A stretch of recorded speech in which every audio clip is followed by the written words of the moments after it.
Daydream Believers with Elle and Elle. Elle, how the hell are ya? I'm well. I'm very, very well. That's good. Yes, it's good. It's good. I noticed a little bit of something different. What is that? Your glasses. Yes, I have glasses now. I noticed that about a year ago, I should have probably gotten this checked out a year ago, but I noticed a year ago that when I was driving, my eyes would actually start hurting. Oh, the actual balls of Yeah, the the eyes? balls of my eyes, yeah. And then I'm like, this isn't right. This isn't right. And then I noticed as time went on that especially as I was driving, that's where I would notice it the most, I would start to have to like focus. Oh, yeah. Overly focus. So I'm like, okay, this is not right. And then as I started noticing it happen when I was looking at my phone, I was like, okay, I need to do something about this. I need to do this. Yes, I need to go get my eyes checked. Isn't it funny when the eyes go like a little bit fuzzy and you realize like you go from like having really, really good vision to being like, why am I straining all the time? Yes, I'm straining all the time and getting consistent headaches. Yeah. So here I am with my glasses. I love that. I have glasses. They suit you really well. It feels like you've always had them.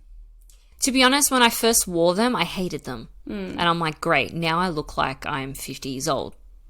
No, I've told you before, you don't look like you're 50. You look like a little bit of a porn star. What are you talking about? What a disgraceful thing to say. You just look like it actually makes you quite sexy. I think you look sexy. You think I look sexy? Yes, sexy. Sexy? Do Do I ooze sex appeal? Yes. Just like Kevin Bacon, you do ooze sex appeal. Oh my lord, Elle, thank you. You've never said that I was sexy before. I don't usually use that word, to be honest. It's usually you that uses that word. But I love using the word sexy. yeah. See, you know when you're in high school and everyone used to say hot and sexy all the time, and like they'd comment on a photo be like hot, sexy. Yeah. I always got cute, and I remember feeling like that was such an insult. Like I'm like, why can I not be hot? Why can I not be sexy? Oh, so cute. Yeah. Like that. Yeah, nah, I think people just thought I was cute because, come on. Oh, I thought you would say to other people, oh, you're so cute. No, people would say it to me, and I would never get the sexy or hot comment. Oh, or neither like, did I. Yeah, or like if boys would talk to me, they'd be like, "Oh, you're so cute, Elle," and I'd be like, I'd get your eyes are big. Okay. "Like guys, you have really big eyes. Really big eyes. Okay. That's not my eyes you're looking at." What is it? What are you looking at? I was quoting Will and Grace. You know when Karen's like, she's like, "That's not my soul you're looking at." He's like, "You have a beautiful soul." Oh my god, I thought you were referring to my breasts. That's what I was meaning, but from the Karen episode. Oh, right. Yes. Okay, glad we got through that confusion. I do love the glasses. I think they look really, really Thank you. I snazzy. appreciate that. I meant to wear my glasses a lot more than I do, but I never wear them. Why is that? They annoy my face. In what way? As in I they just feel feel like heavy on the face? Yeah, and I've tried all the different types of glasses. Like I've tried the ones with the little rubbery things. They are frustrating. No, I don't like those. And then I've tried the ones you're wearing now where they're a bit more bigger framed. And I do like wearing them, like occasionally, but I'll wear them when I need to. Like I'll wear them when I drive at nighttime, and I'll wear them when I use the computer for a lot of the time. But after I quit full-time work and I wasn't using 3 screens at once all the time, I've like sort of dropped it off. But I do need to go to the optometrist. I keep getting those alerts. Like, Yes. check me Check out. me, check me. See, I have to wear them full time.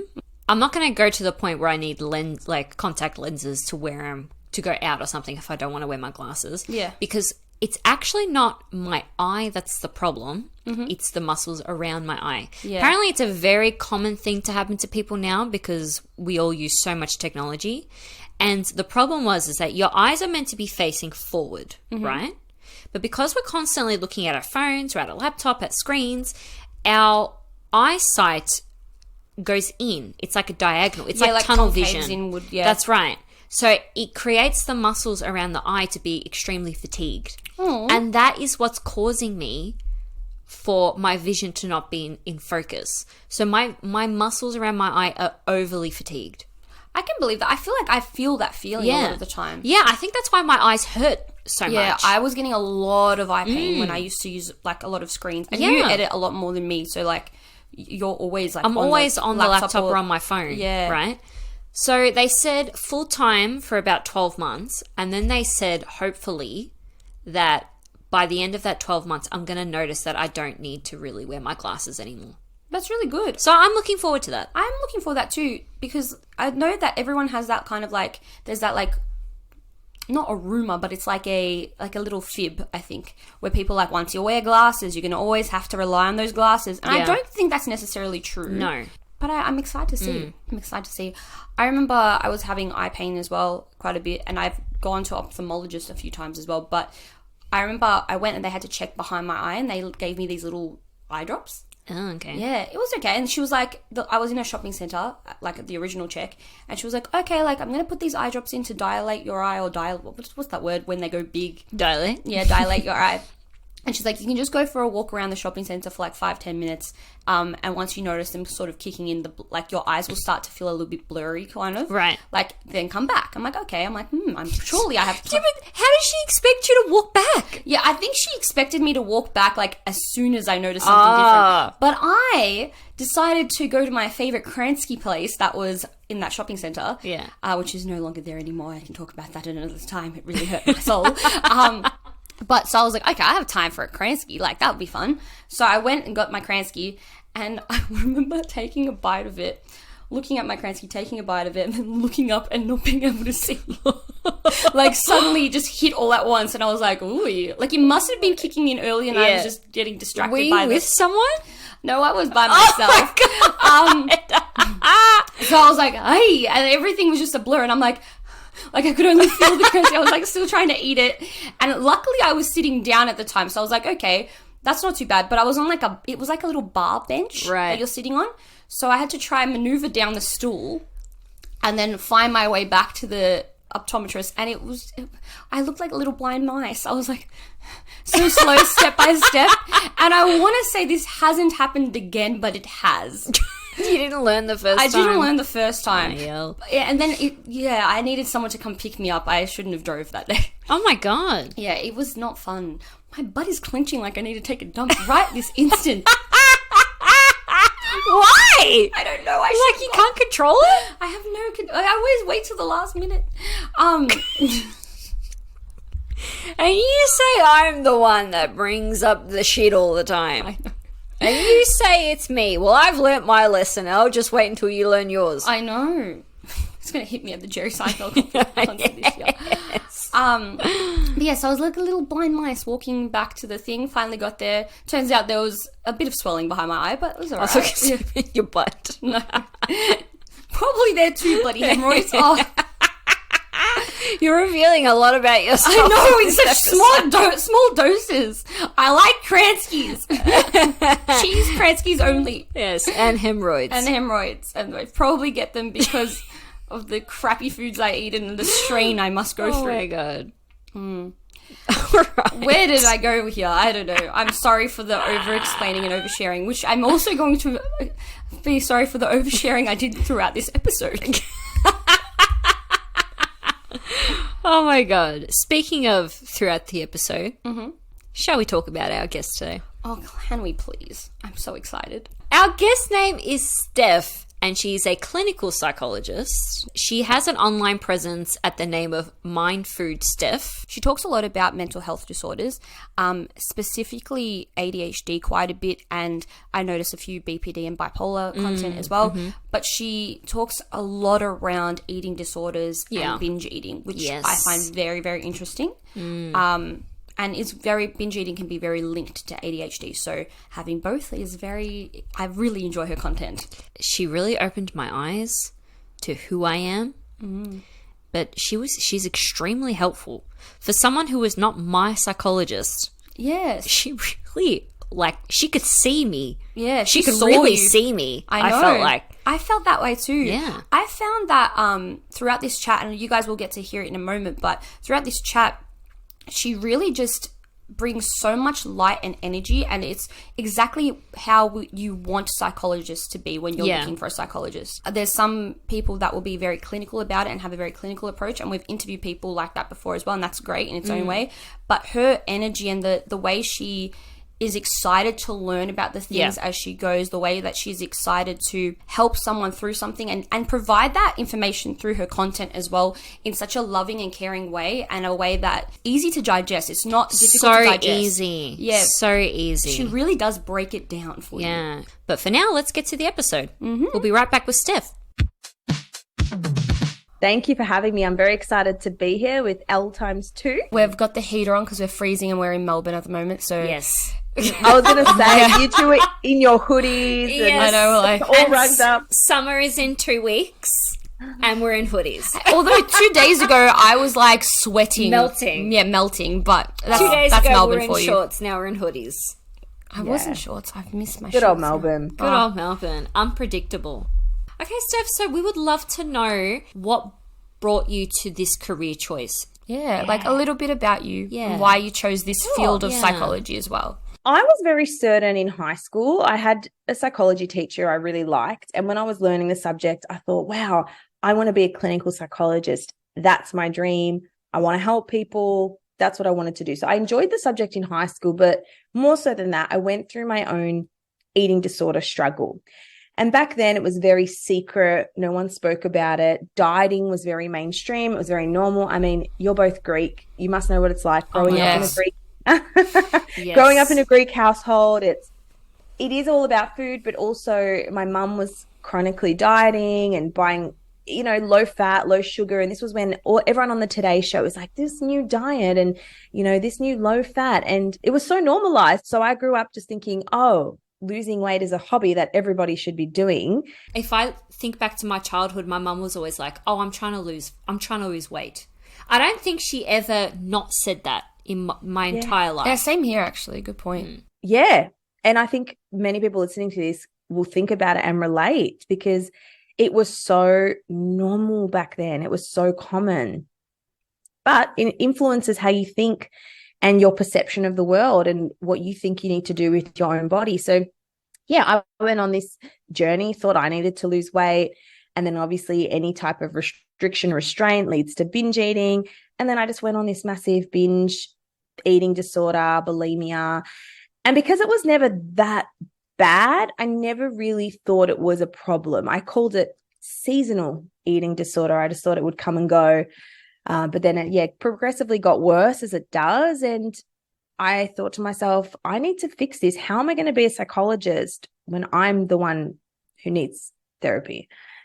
So yeah, I did. I recovered and I thought I need to help people with this. And that's why I got into this line of work. Was there a moment that sticks out to you now that helped you jerried on that you need to change your behavior? Yes. So I used to have a pole dancing studio for fitness. Oh, that's awesome. Yeah, I know. Yeah, back in Melbourne. So while I was studying full time, I was working as a receptionist in a popular pole dancing studio in Melbourne, and I ended up buying a franchise and running it. I loved business. I loved women's fitness. I loved all that. And when you're going through an eating disorder, it's a very disconnected experience. You're not fully present. I remember my mum, I'd wake up in the morning and I'd be so tired because you get this hangover. Like trigger warning, we're going to be talking about graphic information. So just anyone listening to this who may want to pause or take a breath, I'll be getting a bit graphic. So that's okay. So with bulimia, that's obviously an eating disorder where you have episodes of binge eating and then you overcompensate. So you may force yourself to purge, vomit, take laxatives, etc. So for me, it was purging, and going through that, it's almost like waking up with a hangover. You're so tired. Your electrolytes are everywhere. You feel crap. And I remember my mum saying to me, like, what's wrong? What's wrong? The spark has gone from your eyes. And she didn't know. And I'm just tired. I'm just tired. And I was running the pole studio. And then one day I was driving home from work. Now I used to teach 6 hours a day. I teach 3 classes in the morning and I teach 3 classes in the evening, and the last class would finish at 9:30. And I was driving home and I see something from the corner of my eye in the car next to me. And I'm like, oh, it's just a guy trying to get my attention or something like that. So I didn't look. And then this guy's like waving and I was like, what? And he's like, you're on the wrong side of the road. Get the fuck And out. I was like, what? And I look forward and there's like 4 rows of cars coming towards me, and I was like, oh crap. So I just moved, and it was fine. I was fine. I was safe. But you're so out of it, and you're so tired, and you're so disconnected that you stop caring. You stop caring about everything. All you care about is food. All you care about is your body. All you care about is, what am I going to eat? What's my next meal? I need to get rid of these calories. Like, you are not living in your body, in your life. And that was the moment I'm like, now it's impacting your day-to-day functioning. Like, you are not present. You could have really hurt yourself. Something bad could have happened. You're putting other people at risk. Of course. You need help. And it's okay. As a psychology student, it's okay to see a psychologist. I think I just had a lot of shame back then, and mental health had a lot of stigma. But now everyone, all psychology, students, a lot of them see psychologists. Everyone has one, and I love that it's so normalized. But back then it was very secretive.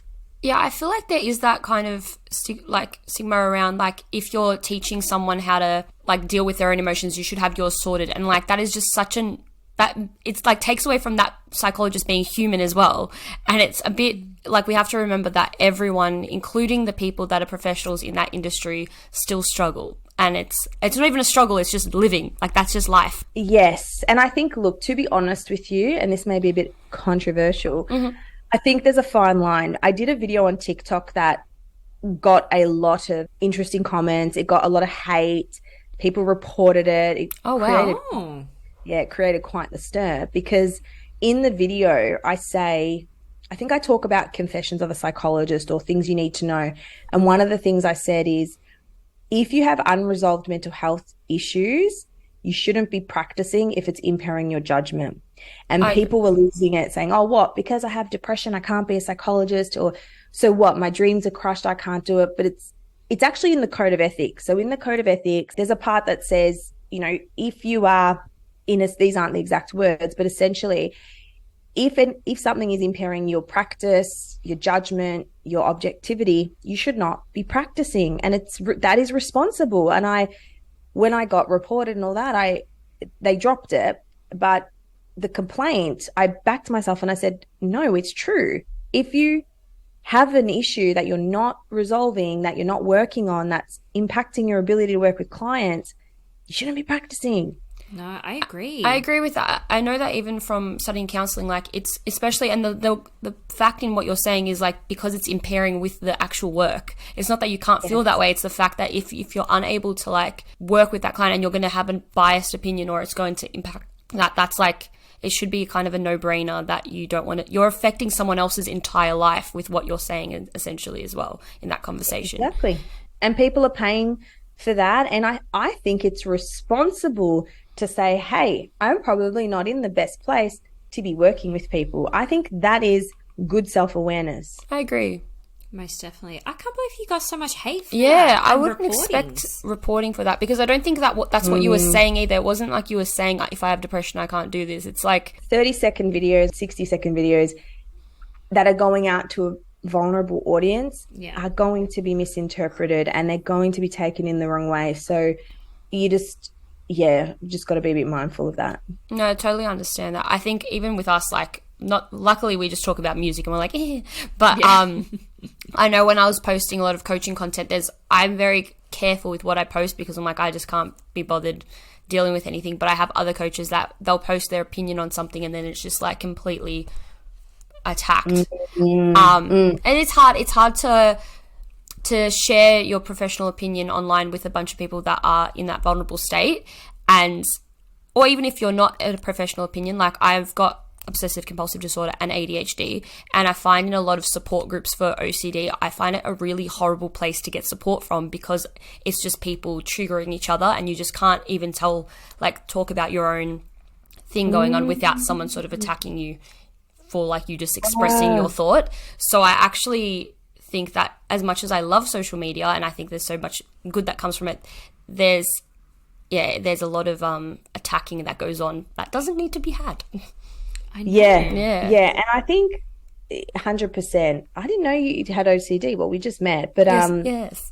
That's very interesting, because I get asked a lot about it. Is it linked with ADHD? Is there a high comorbidity? So it's interesting you brought that up. We can definitely Ooh, touch on that if you like. I would love that, because I literally found it so.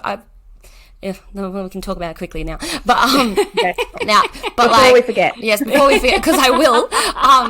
No, I've been diagnosed with OCD since I was 16. Dad has it as well. I'm pretty certain both my parents also have ADHD, but I've only been diagnosed with ADHD the last year and a half. And at first I thought that all my symptoms had to do with OCD. And then when I was doing the ADHD quizzes online, I'm like, oh, I'm only getting high scores because like there's an overlap. But then I can now, seeing both of them, I can see what is my OCD and what is my ADHD very clearly now.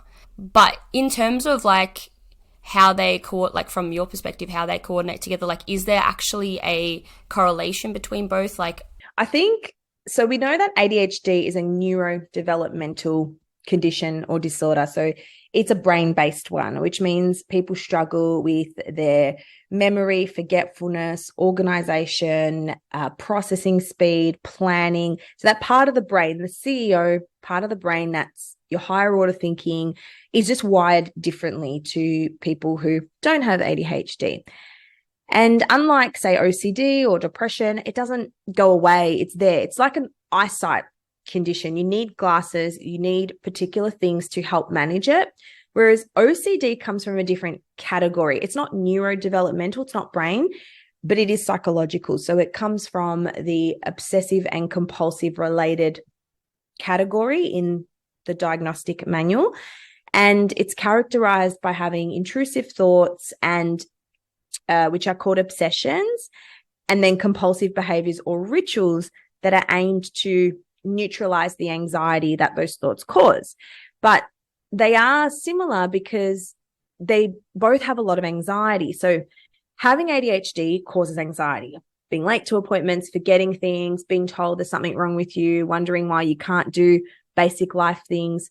And perhaps that would make you more vulnerable to OCD tendencies, like being super obsessed with your calendar, making sure you're not late, doing certain things because you might be trying to prevent bad things happening or prevent that.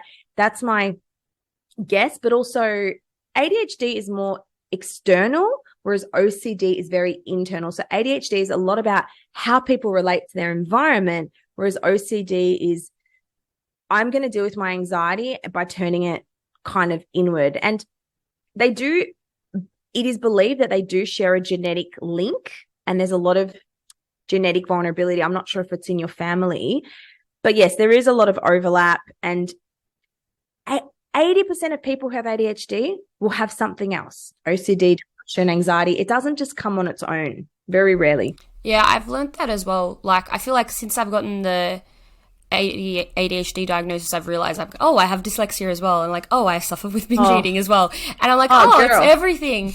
Like, that's a question I had for you. Like, for people like me, where I'm getting a bunch of, I don't mind the diagnosis. Like, I like living with letters. Like, that's how I like to call it. So I'm like, I enjoy it. I like knowing that from so much of my childhood, I felt like I was different. So at least now I have a reasoning, and it kind of gives me a bit of closure.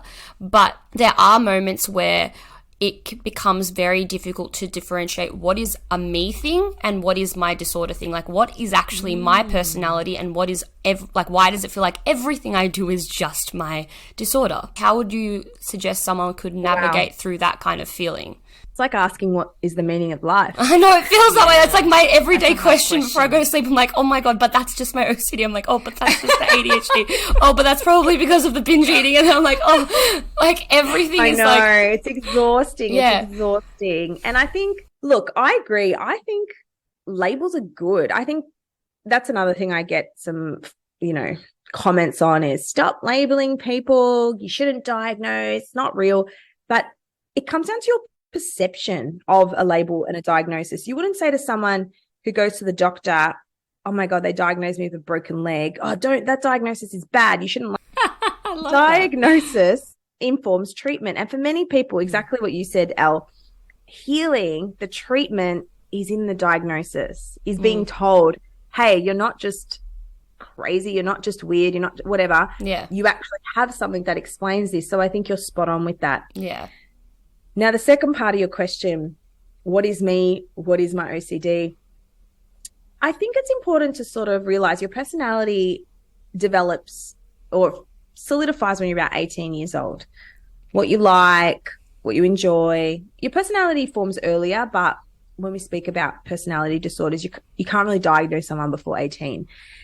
And I think it's important to know that, look, symptoms of ADHD will always be present. They'll always impact you, but it doesn't really determine who you are and what you like and the person that you're becoming. I think it's a challenging question. How do you differentiate what's you and what's your...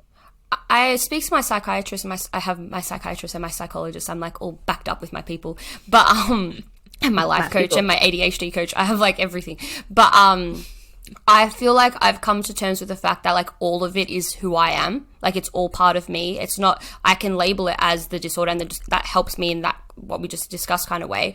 But in terms of when I do question that kind of part of myself before I go to sleep at night, I remind myself like all of that is part of me and I love those parts of me, even though there's parts that can be a bit frustrating sometimes and they could be related to that disorder. It's still at the end of the day like who I am.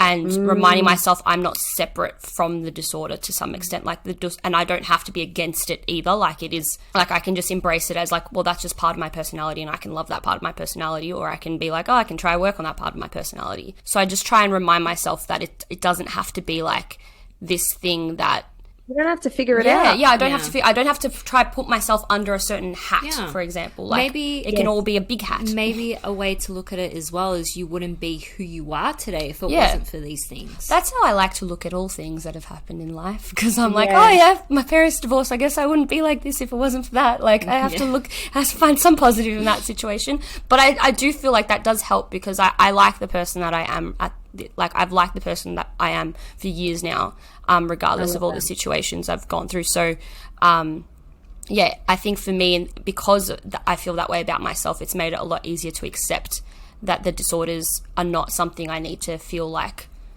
pull me in so many different directions, I guess. Yeah, and two things. Yeah. It's so funny because that's probably the OCD part of you that's like, you need to figure this out. Yes. And you need to separate it and understand it.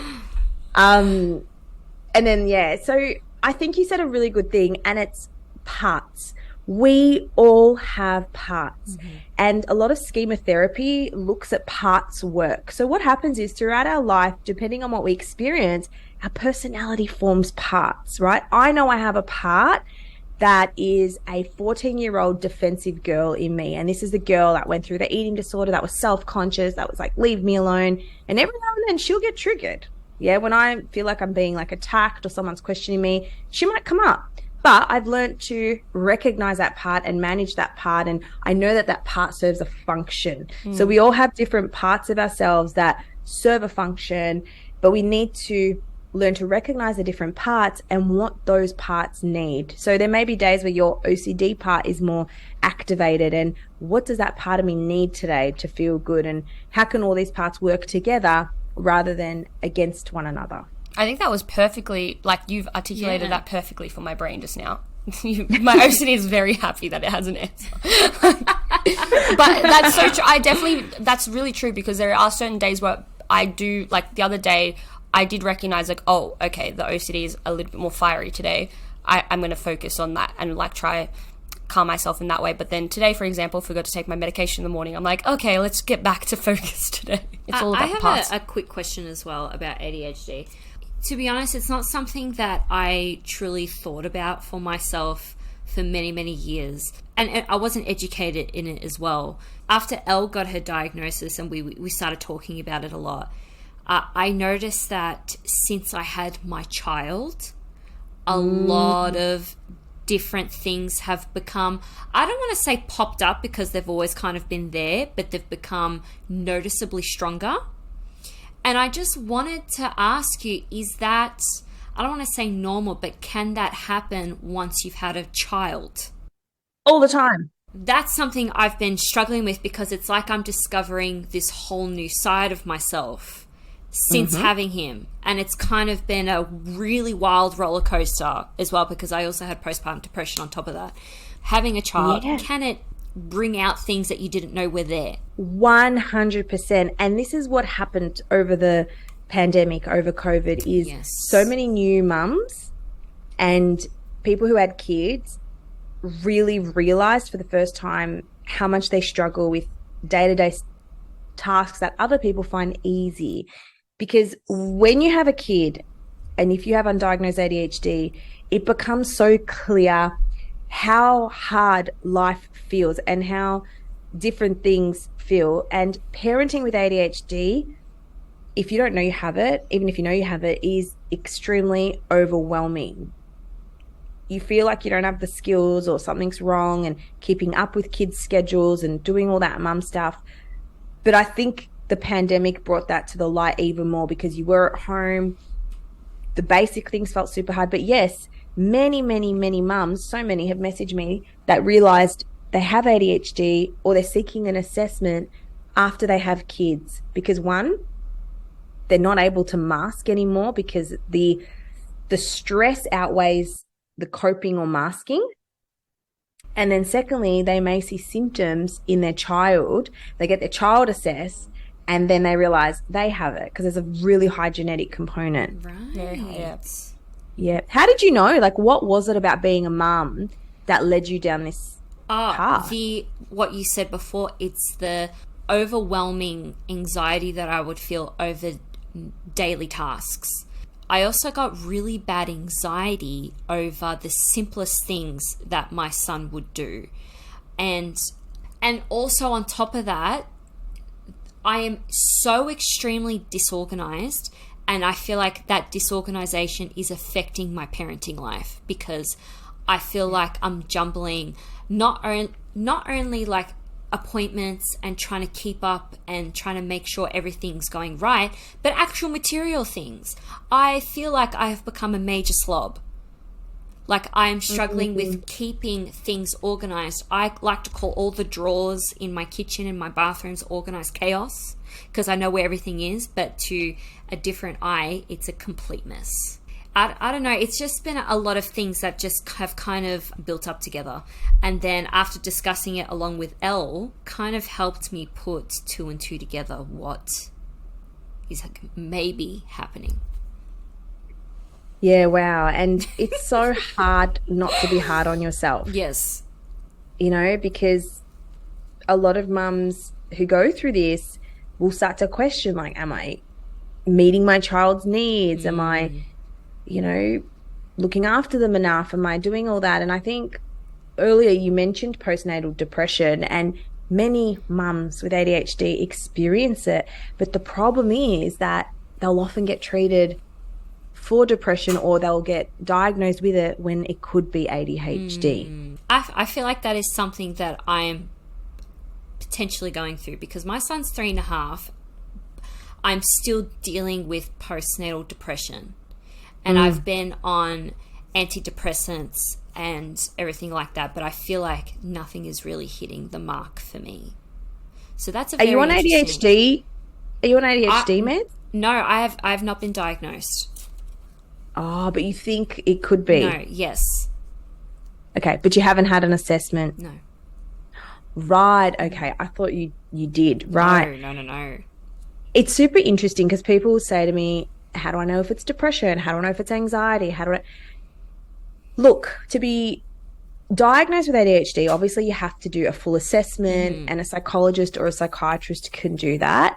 But a psychiatrist has to be the one to prescribe medication. So you do need to end up seeing them. I believe it's when you've done all the things. You've been on the antidepressants, you've done the meditation, you've done the journaling, you've done the walking, you eat reasonably well. You've done everything, but you feel like there's this persistent piece of the puzzle that's missing, and you can usually track it back.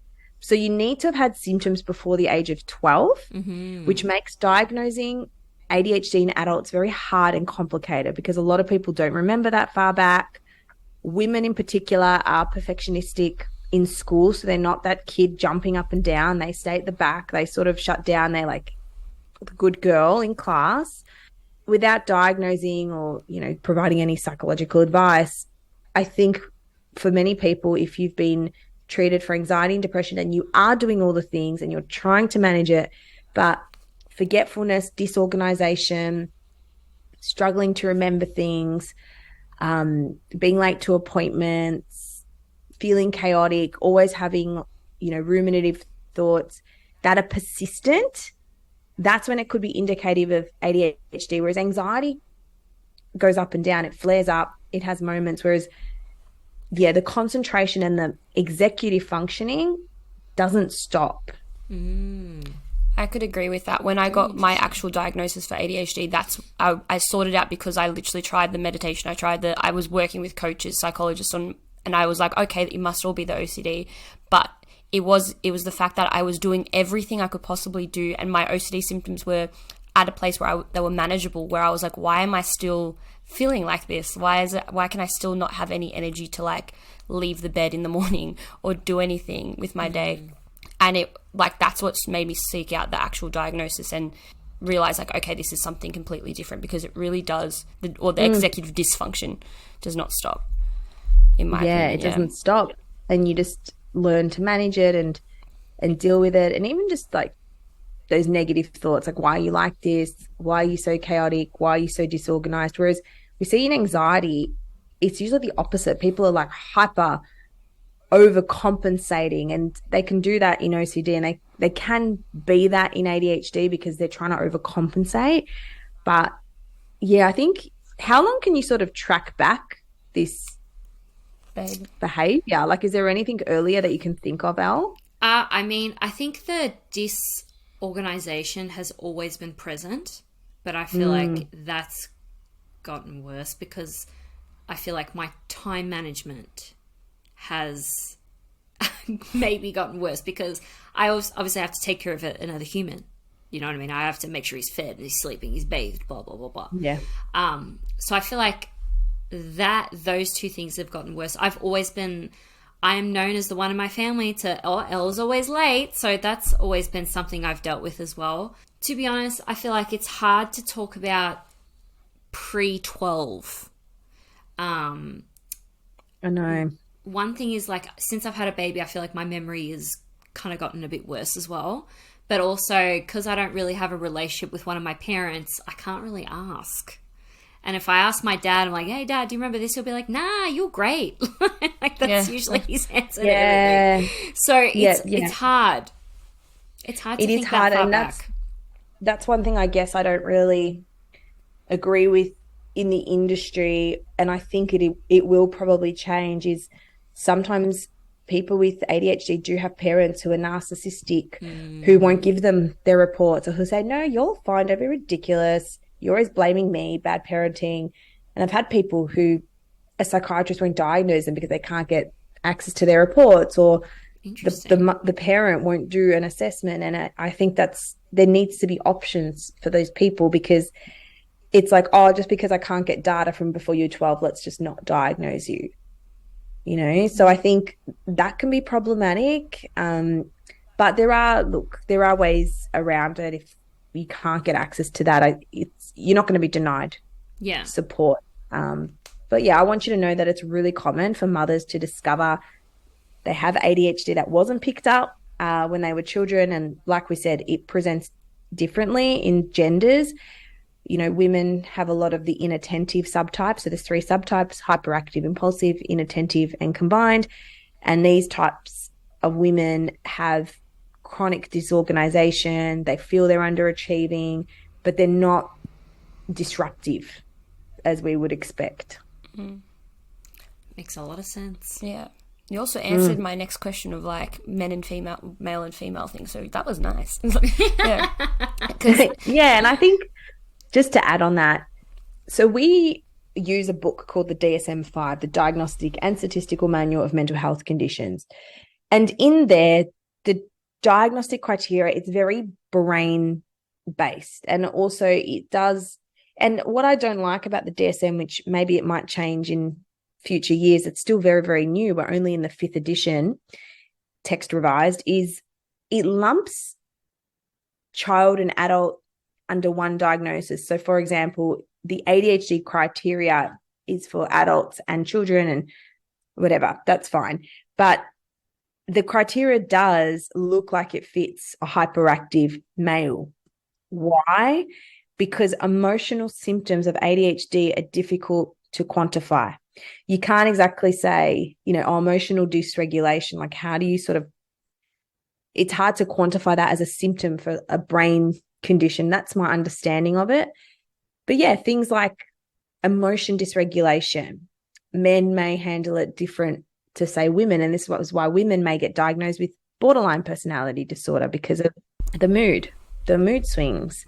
With the hyperactive inattentive subtype, for women, it's a lot of mental racing, mental chatter, interrupting, difficulty switching off, speaking over people, that sort of thing. Whereas males may be more physically hyperactive and maybe more risk-taking. And there are women who may have that too, but yeah, I think this is the reason it can get missed, especially in women. But we're learning, we're doing better. I think so too. I feel like I was going to ask that question because I find that I have a lot of, after I've gotten diagnosed, I've realized a lot of my friends from high school, that, because I didn't have a lot of friends in high school, but like the few friends that I did connect with all have now also been diagnosed with ADHD, which has been very fun for us.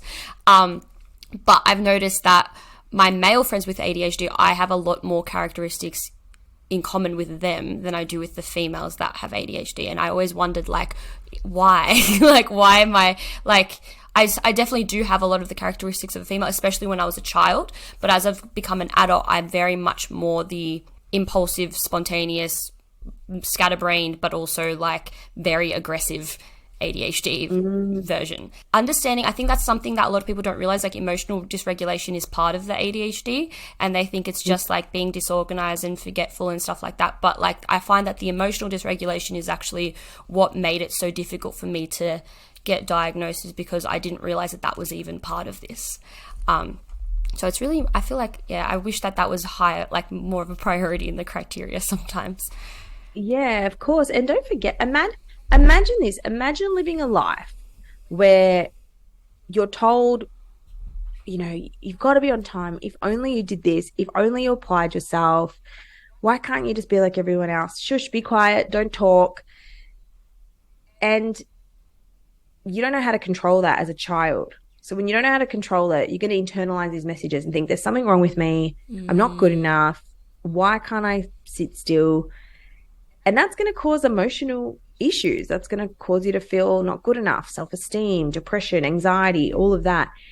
And many people with ADHD, not everyone, but having an upbringing that was potentially traumatic, or, small traumas or big traumas, whatever it is, or growing up with parents who didn't teach you how to regulate your emotions, is very common as well. So you don't know how to control your emotions. You're just told to be quiet. You're just told to stop jumping on the furniture. And unless you get help, who teaches you how to breathe? Who teaches you how to regulate your nervous system? So that's why we see a lot of people with ADHD turn to binge eating or smoking, substances, addictions, and all that, because they are just trying to self-soothe or self-medicate. Interesting on the topic of binge eating, because we've had a few people ask questions around binge eating as well, and myself, I only found out recently that I suffer from binge eating. Besides the ADHD, obviously with ADHD, but also without ADHD, when it comes to binge eating, like what usually brings that on? What kind of is why would you say that binge eating occurs, that is so fulfilling to the ADHD mind or to the other mind as well? Yeah, so binge eating, let's define it. It's eating a large amount of food in a short period of time and feeling a loss of control. And you feel guilty, you feel stressed, you feel bad about it. And it's not an enjoyable experience. It's not like, oh, I had so much stuffed turkey on Christmas. Whoops, I'm full, but I feel really satisfied. It's distressing for people. And the reason it's linked is, going back to the pandemic, so many women discovered they have ADHD. So many people struggled with their relationship with food because we didn't have anything. We didn't have, especially in Melbourne, we were literally in jail for so long. Gosh, we couldn't even go for literally. a walk. Yeah. It was crazy. We couldn't do the things that make us feel good. We couldn't go to the gym. We couldn't, speak with friends without worrying we were breaking the law of going out of our radius. So many of us turn to food a little bit more than we would, or alcohol. Explaining my life a lot right now. Oh, yeah. Yeah. Binge eating is linked to ADHD And I don't feel this link has enough awareness around it because psychologists aren't really trained. They're not trained in eating disorders, and they're not trained in assessing neurodiversity unless you specifically go out and do that training after you're qualified. So it's not well understood that you're really taught about depression, anxiety, all of this. And look, maybe it's changed, but back in my day, this is how it was. And people with ADHD, we know they have lower access to the neurotransmitters in your brain, dopamine, norepinephrine. So dopamine is what makes you feel good. It's what makes you feel a sense of reward and accomplishment. Whereas norepinephrine helps you get started on tasks. It helps you initiate things. That's why people with ADHD really struggle to get started on tasks, and they procrastinate because they don't have that access to dopamine or norepinephrine that neurotypicals have. So food is a really quick way to get that dopamine fix. So this is the first reason. Because of the neurotransmitters, I think a lot of people turn to food because it does give them that sense of feeling good, that dopamine, sugar, carbs. It's self-soothing. The second thing is we learn to self-soothe with food from a young age. Don't cry, have a lollipop. You know, when you go to the dentist when you're a kid, well done, you were such a good girl, have a lollipop. We're taught from a young age to associate food with reward, or to use food to avoid pain or to soothe pain. So we learn that from a young age. The third thing is people with ADHD often forget to eat. Mm-hmm. They forget their lunch. They forget. Me, big time. That is I'm the opposite of that. I'm constantly thinking about food. Yeah. And I'm constantly kind of hungry, and I'm constantly thinking I want to eat something.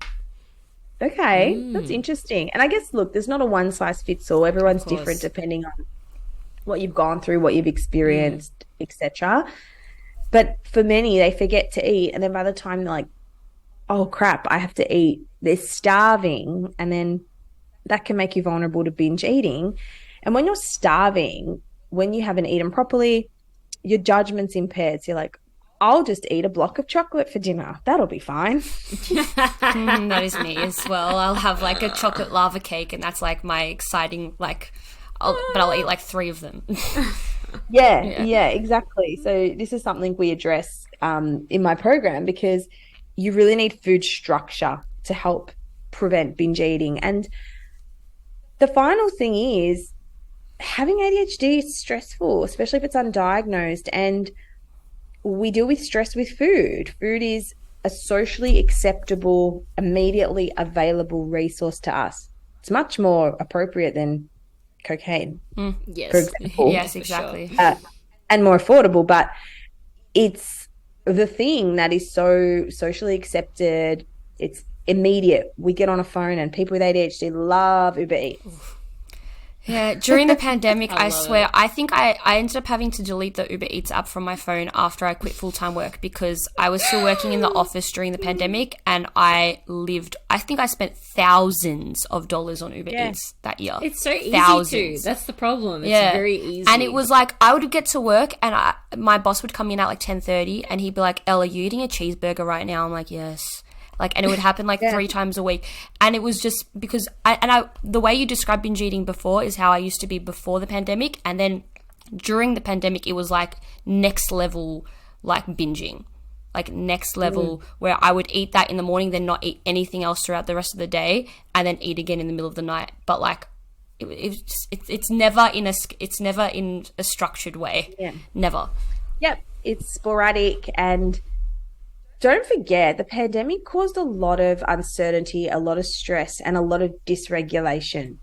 So to try to get certainty, to try to self-soothe, we turn to food, exactly what you said. But then what happens is, we're not dealing with the root cause. We create a new problem, which is the binge eating. But we're not really going to get into the root cause of what's causing that, because what people don't realize, they come to me, they're like, I need to stop binge eating, help me with my binge eating.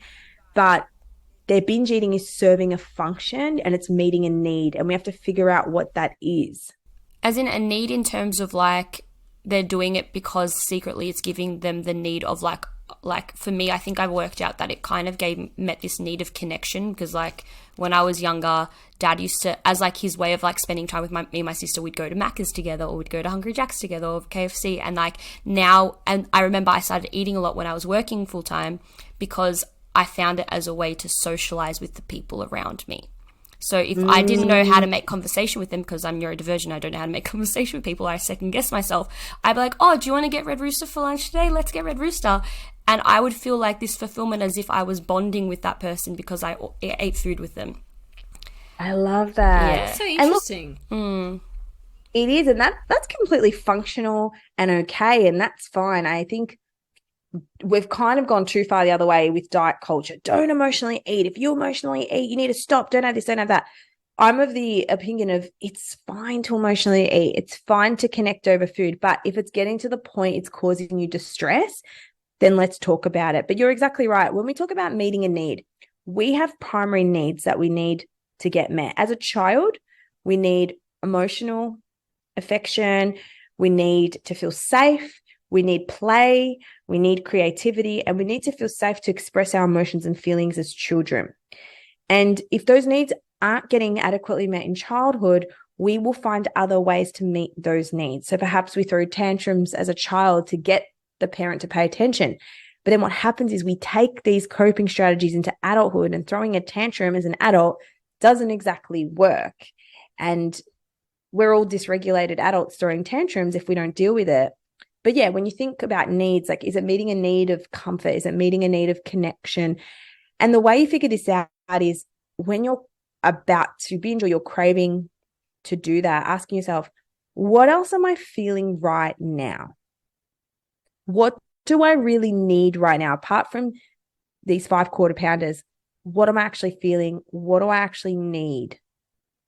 And then trying to build your self-awareness around it. That's how I worked out that it was like that, because I asked myself that question. I was like, because I found that with my chocolate lava cake scenario, I was like, I was trying to stop myself from binging these chocolate lava cakes every night.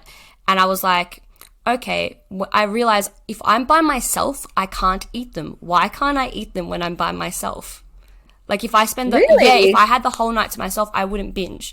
But if I would binge, but not specifically on certain types of foods. And I noticed that certain type of food would be warm and like kind of bring me this feeling of love and intimacy to some extent. And I could only eat them in the presence of my family or like loved one. But if they weren't there, it's like I didn't have the desire to eat anymore. It was weirdly, I went through this whole like month of like really focusing on why I am eating what I'm eating. When I worked out it was binge eating, and I was like, okay, let me try to trace back what my body, my mind is telling me what my body is feeling and craving right now. And I noticed like, oh, I'm not feeling very fulfilled in my relationship right now, or I'm not feeling really like I'm getting the connection I need from my mum right now. And so when I was around those people, that's when I would suddenly have this urge of eating, like urge. Yeah. That's so opposite, because normally people binge eat in secret or in private. And I think it just highlights that everyone has a different need and a different function. But first of all, chocolate lava cakes are delicious. That's my got a thing about favorite them. thing in the And world. I feel like we've said chocolate lava cakes so Guys, much. I'm in the telling last you, 10 go to Red minutes, Rooster. and I'm like starting to drool. This is why I keep saying Red Rooster. Red Rooster have these chocolate lava cakes that really got me hooked, and I can't undo them. I'm going red because I want a chocolate When lava you said cake. Red Rooster, that unlocked a memory. I don't think I've had Red Rooster in years. Oh my but my mum used to God. take us A and we used to rooster get it roll. as children. Cheesy nuggets, man. Yeah, the rooster roll with the mayo and the chicken. Enough food talk. Yeah, remember when I said I can't stop thinking about hungry. food? It's yeah, I can't stop. Yeah. Thank you so much for that. In regards to like the binge eating and stuff like that, that was another question I was going to have you, because I have noticed that that's something, like when I watch your videos, some of the examples of why you might, like how you might notice you have binge eating is like that secrecy or the need to kind of like that guilt, which I definitely feel the guilt when I eat, but the secrecy isn't there. Now I was going to ask you that question because I have a younger sister where the secrecy is very much there, where she's 10 and she'll hide food under her bed, and I can sneak her food in the middle of the night. So where for me, I've never felt the need to do that. And I was going to ask you, do you think that's because no one, like I've never fluctuated too much with my body weight before as a child, or like as an adult, even I feel like I'm 12 right now. But and I was thinking, like, psychologically, am I not doing it in secret because I've never had to, because everyone my whole life has told me you need to eat more because I've been presumed to be underweight? Like, do you think that could be that? Like, it could be the messaging you've received is different. And remember, what people around us tell us form the story in our mind. So people are like, you need to eat more, and eating's been normalized and it's okay to eat, and we connect over eating. Then your messaging around that is going to be very different to someone who say, oh, should you be eating that? You know, that's got a lot of sugar in it. Their messaging is going to be very different, and your thoughts and your beliefs affect your behavior. So that's going to lead their behavior to be very different. Very interesting. I feel like, there's so many ways. I think that's one thing with, like with all of these disorders we're talking about today, like there's obviously like the way that most people will experience it, but it doesn't mean that like for anyone that's listening, just because you're not experiencing every single thing I'm saying or Elle's saying or you're saying, like, it doesn't mean that you might not be still experiencing it. There's so many different ways there's so many different ways that you can relate to ADHD without having it exactly the same way I have it, for example. Yeah, there can be so many different combinations, but as long as you're meeting a number of the criteria, it's impacting your life, it's not better explained by another mental health condition. That's basically what it is. But with binge eating, it's when it's negatively impacting your life, it's occurring on a regular basis, and it's causing clinically significant distress. I actually saw one of your reels that really spoke to me, actually. You were talking about bikinis, and you were saying, like, when I was 18 and trying to pick a bikini, it was like, oh, I don't know, I don't like how this looks. And then even when you're in your 20s, you're like, yeah, I don't know. But then when you're in your 30s, you're like, fuck this, I just look good in this bikini, woo! And my question was, because I'm still very much in the 18 to 20 range of that reel where it was like, I don't know, blah, blah, blah. How can we, because I know many people feel this way, how can we get to that mind frame? Or is it... I love this question. Is it simply just a matter of maturity? Yeah, I love this question. So it's a couple of things, right? The first one is, we do live in a society that does body shame. We do live in a society where it is hard to be in a larger body. I'm not going to deny that. We do live in a society where people are fat phobic. So I'm not going to be like, don't care, like, just whatever, blah, blah. It's okay to care, and it's okay to be self-conscious. And the point is, you can feel those things, but you can still have the courage to do the things that are hard, even though you're scared. You know, I think so many people are like, you got to stop caring what people think. Of course we're going to care what people think. Care what people think, but be willing to do it anyway, because people are going to say stuff. People are going to think negative things. But are you going to put your life on hold because of that, because of them, because of what you're worried about? And I think it really is about mindset. It's about saying, what's the worst that can happen? If I wear this bikini, if I wear these bathers, yes, I might feel a bit uncomfortable for 5-10 minutes, but what's the worst that can happen? So for you, what are you so afraid of, Elle, if you were to wear that bikini? That is a very good question. I think sometimes it's more how I feel about myself. I think I've set expectations in my head on what I would love to look like. And especially the last few years since I've had my child, I, don't look how I did before I had him. So I think it's more the expectation to look how I did. And so it's more of an inner battle. I don't necessarily think to myself, oh, I'm worried about what my husband thinks, or I'm worried about what people think. I think it's more inner demons. So the only person holding you back is you. 100%. Yeah. And you just got to question yourself, right? So why do you have this expectation? Why is it important that your body needs to be the way you think it needs to be? What is that going to give you or get you that you can't have now? See, that is a question I really struggle to answer. I don't know what it would give me. I just feel like what comes with it, I like the idea of. Like the thought of not having a mental breakdown every time I have to get changed for something. Like that's the kind of stuff that I yearn for. Whereas at the moment, you know, especially the last few months or so, I feel like whenever I've been getting changed for an event, I have a really hard time with it. Yep. I think it's more from that point of view. Like, I just want to be able to pop something on and be out the door and just feel, woo! I just want to be like that. But I'm a bit far from that at the moment. And the problem is people think that'll go away when I lose weight, or that will go away when I get the body. And they're not trying to manage the problem without seeking that body. So the thing is, you don't have to throw yourself in the deep end. You don't need to go out in a, you know, tiny bikini, a micro bikini. But I say to people, step into the stretch zone. So you've got the stretch zone, and then you've got your panic zone, and a full bikini might be panic zone. But confidence starts with courage. Everyone's like, I want to be more confident. I want to be more confident. It takes courage, and it takes courage to feel uncomfortable. And feeling uncomfortable is about wearing those betas, even though part of your brain is saying, no, you shouldn't do this until your body is better. Because it's like stepping in a cold pool.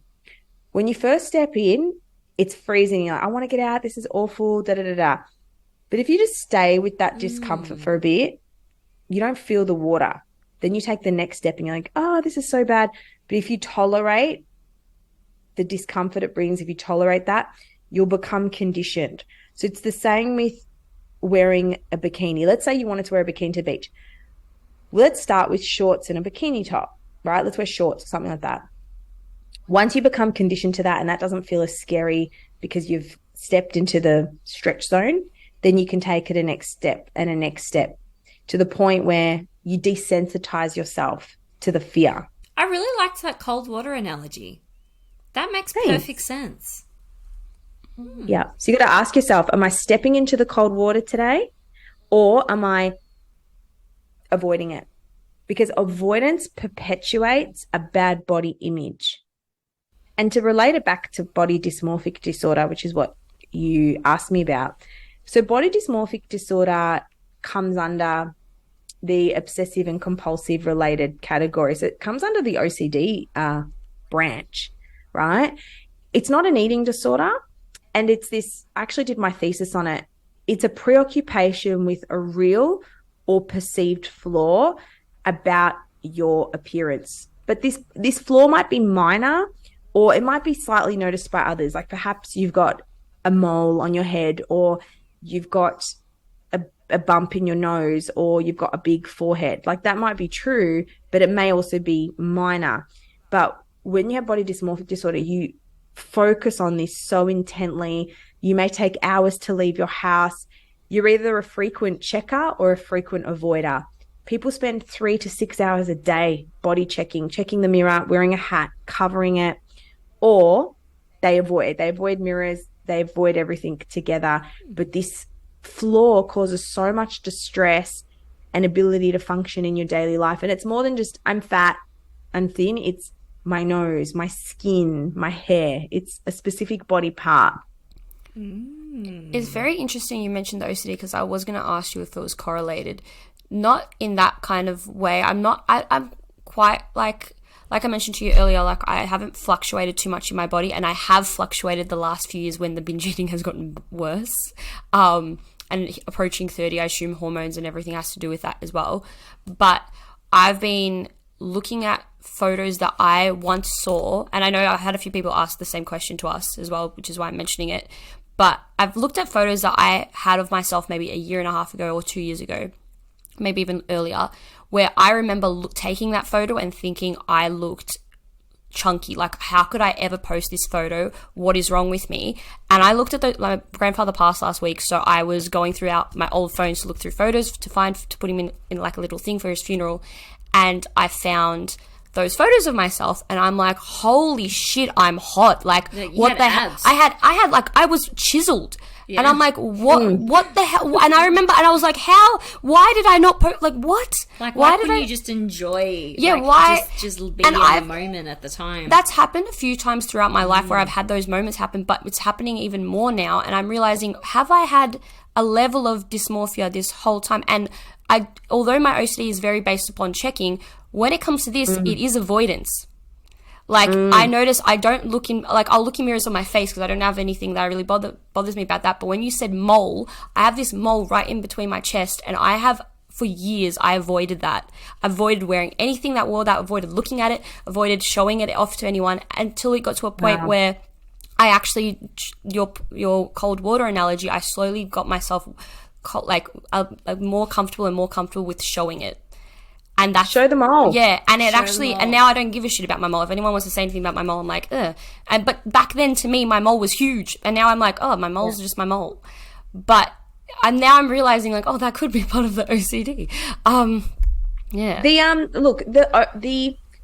reason it's in the same category as OCD is because there's compulsive behavior designed to neutralize the anxiety. So because I'm so self-conscious of my mole, I'm going to engage in compulsive behavior, covering the mole, putting makeup on it, wearing clothes, to alleviate the anxiety that thoughts about that mole bring. Like, oh, people going to think it's really bad.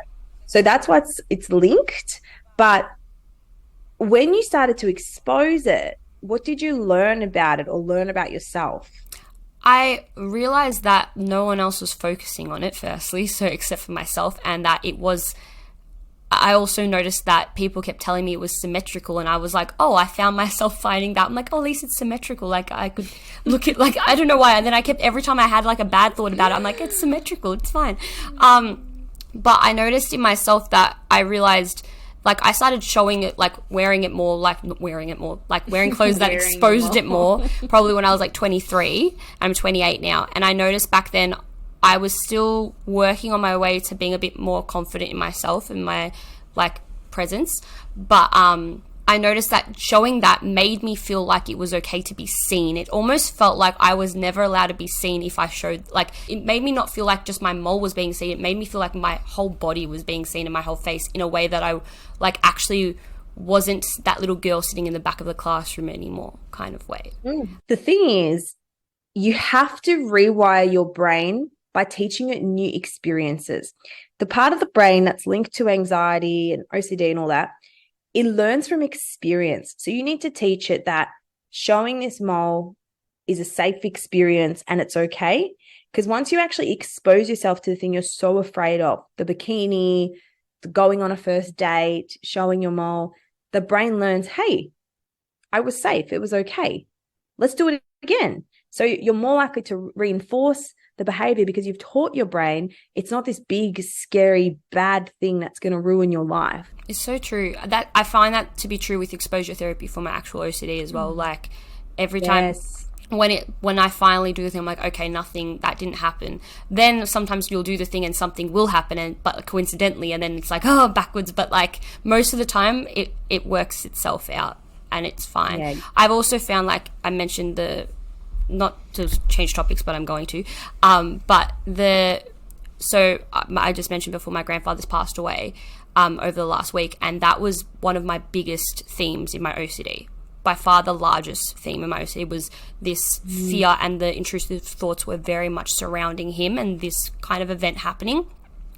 And I'm very grateful that I was actually in the room when he did pass, because I feel like that in some way has given me a lot of closure and made me realize how much of my life how actually mentally unwell I probably was without realizing that, how many things I stopped myself from doing, or how many times I stopped myself from seeing him because I was fearful of what my thoughts would do to me in my head. And it was like an exposure therapy that I didn't go out of my way to do, but in some way it's actually been the only thing I think that's ever going to help me be comfortable with that fear I had and that death, and death in general. And it's still been, it hasn't happened that long ago. It was only 2 weeks ago, but it really goes to show, like, I really believe in exposure therapy. Like I truly, like I feel like by far that's been the most helpful thing in my life. For OCD and anxiety, it's a must. You can't think your way out of the problem. You have to lean into the problem and lean into fear. And exactly like you said, sorry to hear about your grandfather and your loss. Sometimes the best thing that can happen to people with OCD is something that is their fear. So for many people during the pandemic, they developed OCD and they were so scared they'd get the pandemic, they'd get COVID and die. And the best thing they could do is get COVID, because that's exposure therapy and showed them that they weren't going to die and their world wasn't going to end. So they know, even with all these rituals and cleaning and sanitizing, I still got it. So it proves the OCD wrong. I actually found the same with the pandemic, because for many years before the pandemic happened, I would have this existential crisis feeling that like, oh my God, this is going to happen and like the world's going to end and everyone's going to thing.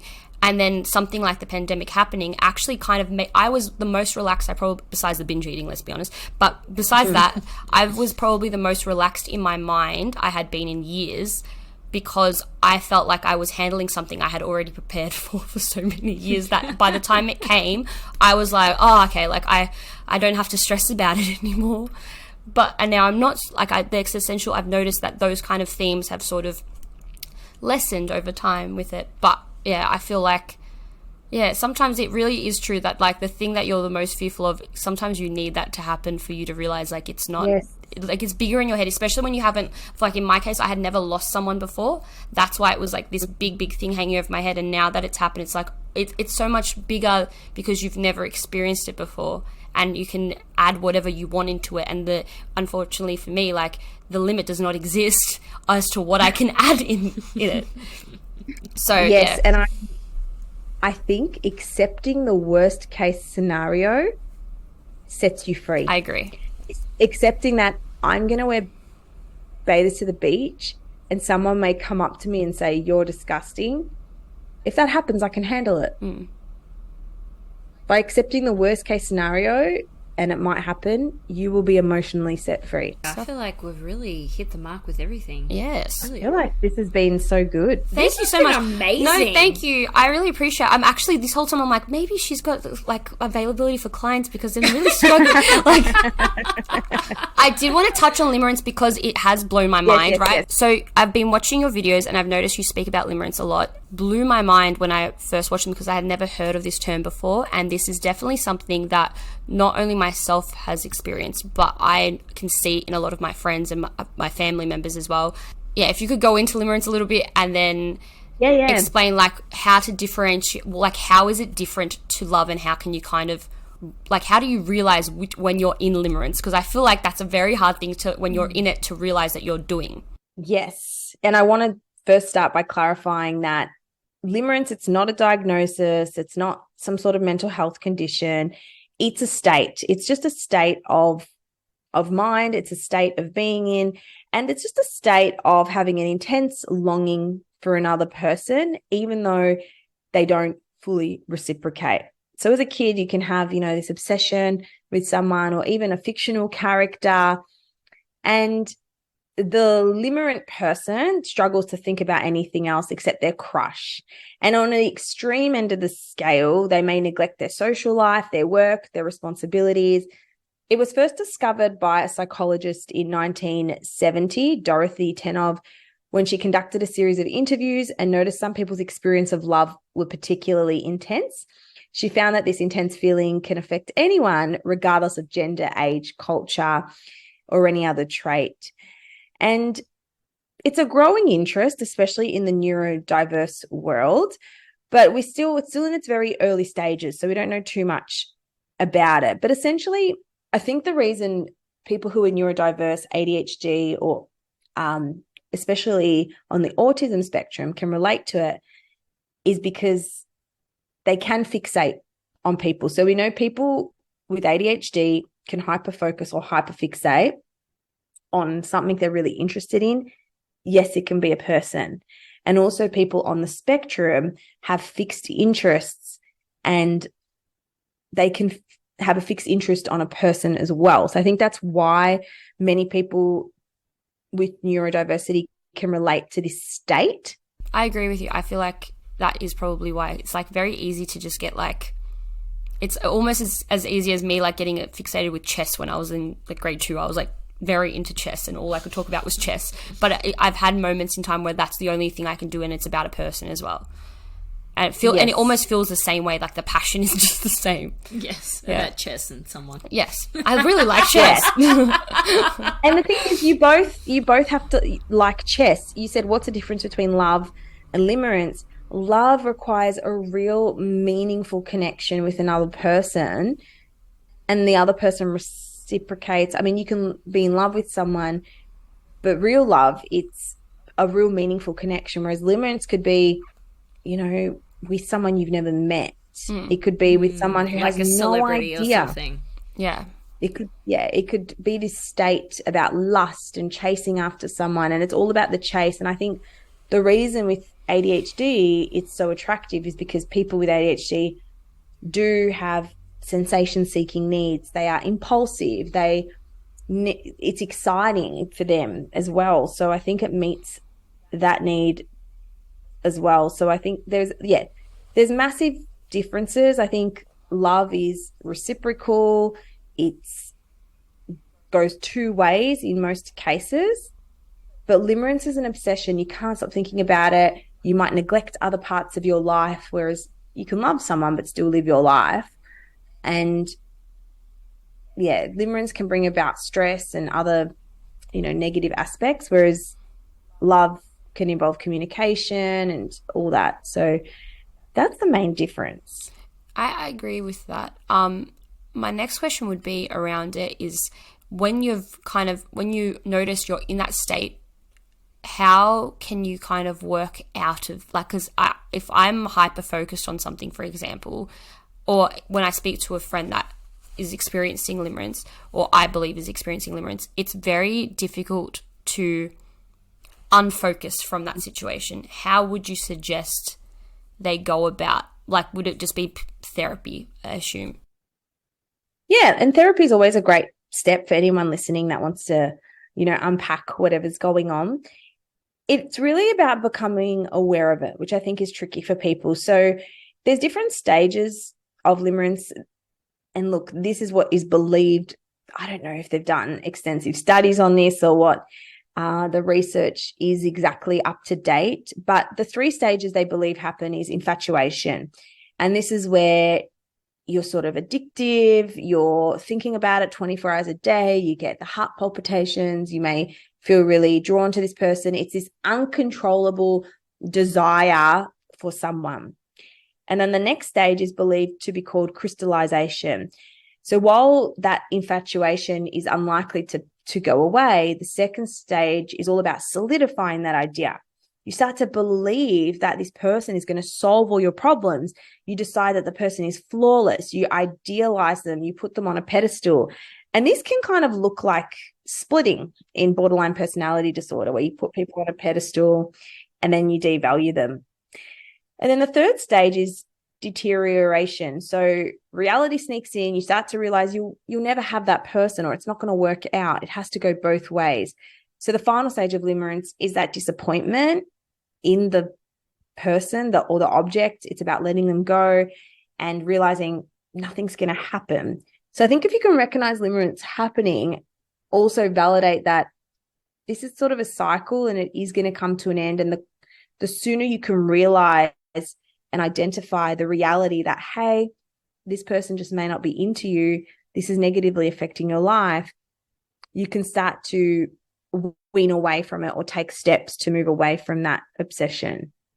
Would you say that you could sort of almost use the same approach we discussed before with the cold water sort of scenario, where you slowly slowly not stalking them that day or not check? Because I do notice a pattern with, I'm not going to say who they are, but like a friend, where checking is a massive, they can't stop doing the checking habit of checking their socials or checking where they are or checking what they're doing or checking if they've replied. And so could you use that same cold water method of like, okay, today I'm going to be okay with like not checking my phone and just checking where they're at today, or not stalking their profile together? Yeah. Yeah, for sure. You know, relationships and when it's like a breakup, when you break up with someone, the part of your brain that gives you dopamine and oxytocin and all that good stuff, it's going through withdrawals. Now, the reason people get that hit or get that need met when they go through a breakup is they stalk the socials, or what's he doing, or where's his Snapchat, or where's her Snapchat. And momentarily, it's like you're giving your brain cocaine, or you're giving it some dopamine. So like, I checked, I scratched the itch. It's like an OCD compulsion. Yeah. And exactly what you said, you have to withdraw. You have to go through the limerence withdrawal symptoms of not checking their socials. Sit with that discomfort, sit with that pain, sit with that. But over time, it's going to get easier. So yes, that's the first thing. The second thing is building a loving relationship with yourself. So a lot of people believe, or it's thought to be, that underneath limerence is the fear of being with yourself and making a good enough loving relationship with yourself. Someone who has, you know, a strong self-concept, really knows who they are, knows their values, knows their worth, aren't necessarily going to be too worried if someone doesn't reciprocate their feelings. Sure, it hurts, but there's plenty more fish in the sea. You know, so it could be about, how do I build a loving relationship with myself? How do I create a secure attachment within myself? Because this feeds into attachment styles as well. Yeah, like you might have an anxious attachment, and this might be meeting that need. So it's about building your secure attachment within yourself.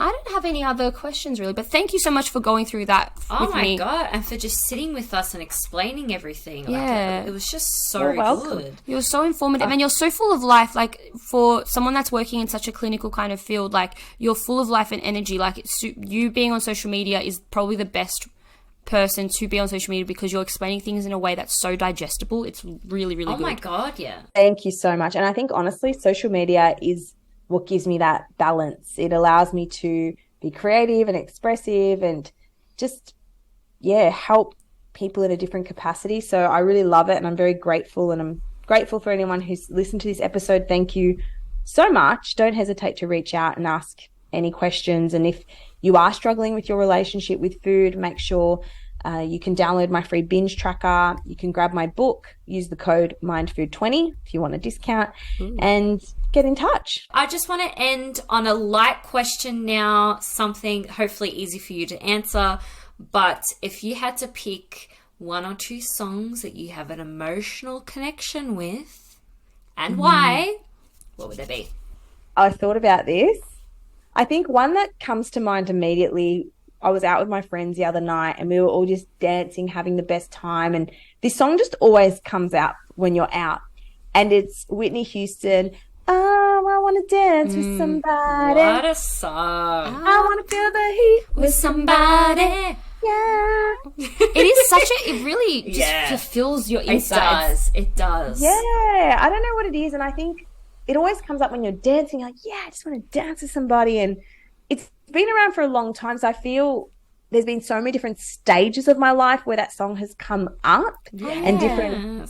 Yeah. It's like, when you're young and in the club and you're like, I just really want to meet that person. And then you hear it when you've met that person and you're like, did it, Whitney.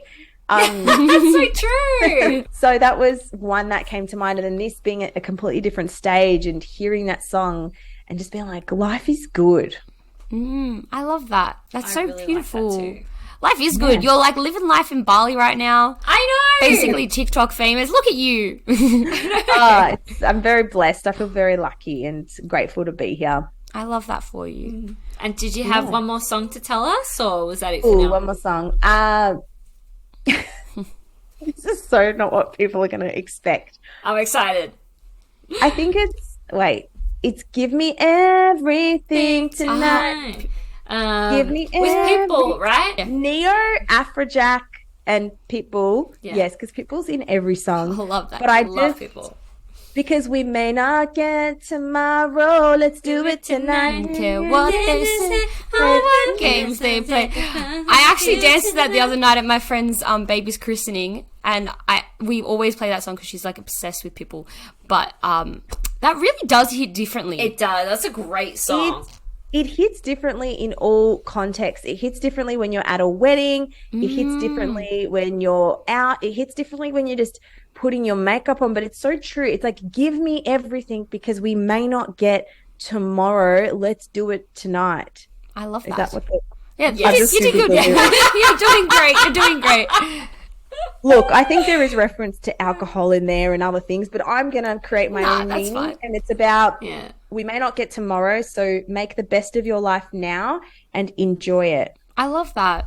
That's all That's that matters. perfect. It's true. Like, that's like the basis of life is just enjoy and live life right now. We don't know how long we're going to be on this world. So true. Yeah, I love that. Yeah, love that. This has been one of the best interviews I've had. Thank you so Really? much. I've been like stressing out in my usual fashion of rejection dysphoria, but like it's so much to No, us. not at all. I think it was just very true and deep and unstructured, which I like. I think it's the same questions, like what is ADHD? What are the symptoms? And that's all important. But I think we covered a whole trajectory of other subtopics and good practical techniques too that people can try. I think so too. I think the cold water scenario, I feel like you've really explained like that in a way that it's like explaining to someone how to leave their comfort zone without just saying you're going to leave your comfort zone. Like, Yeah, I know. What does that mean? Yeah, But you exactly. actually explained it. How do you do it? good. yeah. Talk about feeling seen. Talk about me oversharing as per usual. You I wouldn't think I be was you supposed without the oversharing, Elle. It's like we said in the episode. You wouldn't be who you are without being who you are. I agree. I actually was thinking about that a little bit more after we recorded that. And I was realizing that though, and this is for anyone else that's probably in a similar situation with me and has a fair few different diagnoses, I noticed that the parts of me you can have, there's so many other people I meet that have the same diagnosis as me or something similar. Yeah. But we're still different. Yeah, oh my And God. we've still yeah. got different values, different strengths, different belief systems. And at the end of the day, that's like what I'm focusing on. It's like, as a whole, who am I and who do I want to be? And I think that has been really, really helpful in like realizing that the disorders, yes, they are part of me and they're parts I love and sometimes don't like about myself. But it's the part of me to my core that my values and who I choose to be that define who I am, I suppose, in my mind. Exactly. So yeah, it's very- Exactly. and Steph helped me realize that too a little bit more and more each time we spoke to, like each sentence she said really opened my mind. I know. I felt like I learnt so much within a space of an hour. Me too. To be honest, one thing I loved learning about in this whole interview was limerence. Me too. Such a fascinating topic. I think it's really, really cool. Like, because I think a lot of people have had that kind of infatuation feeling with someone. Yeah. And it's very hard to know why you're feeling so strongly, why it's taking over so much of your life and why you can't control yourself sometimes. And not understanding whether or not it's love and not understanding whether or not it's just like obsession to some extent or just a crush. Yeah, even. or just a crush. Yeah, exactly. And yeah, I think without me hearing what that was from her, like I can think back to so many times in my life where that was the case. So many times, and I've looked into it a little bit more since then. I don't think that this is like, if you're had that feeling for years and you're like, no, I have to be in love with someone because it's been years that I've been feeling this way. That can also be, it doesn't just go away within like doesn't a just couple go of weeks. away. Yeah.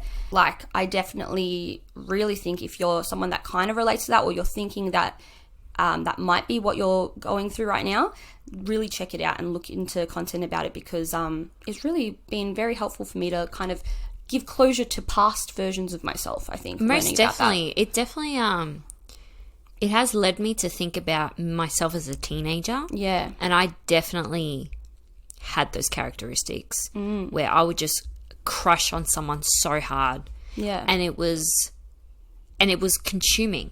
Yeah, all consuming, yeah. Yeah. So I think back and it's like, those were really hard to get out of. Very difficult. It felt like, and I think because the emotions are so high and low, Yeah. it traps you in that state. For sure. At least in my opinion.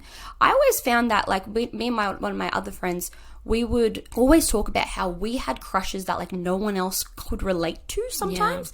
Like, and it was there was so much intensity, and our other friends were like, oh, I have crushes on people, but it's not like that. Oh, yeah. And so for years we were like, we just feel love in such a different, intense way than know. everyone else. But to some extent, it was probably just limerence. So interesting. Yeah, it's like disheartening yet very, very like closure giving at the Yeah. same time. I think with everything when it comes to mental health or things that you learn about yourself in that way. It's all like two ends of a stick. Yeah. Does that make sense? Two ends of a stick? Double-edged sword? Yeah. Is that the double-edged saying? sword. Yeah, that probably is what I'm trying to say. I hope what I'm saying is right. No, I think you're right. Double-edged sword is a saying that people say. All right. Well, guys, please make sure to check out Steph's socials. She's excellent. We highly, highly recommend her content. Yeah, and I'm not sure if she's taking clients or anything on at the moment. I'm sure she's like packed with her actual work. I'm keen. Yeah, me too. Like, I'm like, oh, I've never felt that related to or understood so clearly by, and I've seen a lot of psychologists. It just makes me so happy that there's people out there that are sharing their information and their knowledge with the world in such a digestible way. It's really important. I agree. And it's people like her that are making a difference in mental health around the world. Most definitely. Steph, we love you. We love you so much. We love you so much. We cannot wait to meet you one day. Oh my gosh, cannot wait. All right, guys, thank you so much for listening. Don't forget to follow all of our socials and to follow the podcast on any podcast platform that you enjoy. Yes, and if you like what you're listening to, please rate us a 5 out of 5. It helps us out. Oh, does it help? It does help. It does help a lot, yes. All right, guys, we'll see you next week. Bye-bye now. Bye. Bye. Bye. Bye. Bye. Bye. Bye.